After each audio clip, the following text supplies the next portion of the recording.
Hey Christian Mangle, I'm Zach Hunter, and I'm an author and a speaker. I want to talk with you a little bit about this idea that I've been thinking about for a couple years now, called chivalry.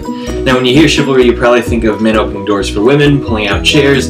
That's not really what I'm talking about. I'm talking about the code that the knights actually lived by and seeing what that would look like applied to our everyday lives. Now that might sound weird, it might sound confusing, it might sound like I'm trying to rewrite history.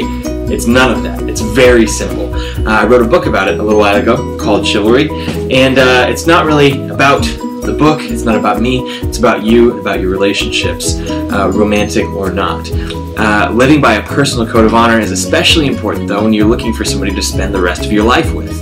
And the first principle of chivalry that I want to talk with you about today is practicing self-control and selflessness. Now you might hear self-control and just think that's easy. Well, you probably won't think that's easy. You'll probably think, I understand what that is, I'm really bad at it. That's kind of how most people respond when I ask them, what does self-control mean to you? They're like, oh yeah, I'm super great at it. What self-control is choosing what's best for yourself and for the other person in the long run, as opposed to choosing what's fun, easy, and fulfilling in the moment, if that makes sense. So self-control isn't choosing not to think about something really, really hard over and over, which is kind of what I've been taught growing up in the church my whole life, is don't think about this, don't think about this, don't think about this, don't think about this.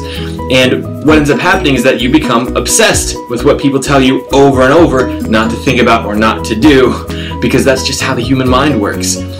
Instead, what we should be doing is focusing on other people's needs, focusing on how we can best love them, and choosing to practice self-control in the small things, choosing to practice self-control and self-discipline in tiny everyday interactions and tiny choices every day, because we can grow our self-control like a muscle, and in doing that, we guarantee success in our relationships throughout the rest of our life. It doesn't mean it'll be easy, but that means it will definitely be easier and better. I can't wait to talk to you about some of the other principles of chivalry and to hear from you in the comments how they can help you in your relationship. If you want to hear more, click the subscribe button below. Thanks.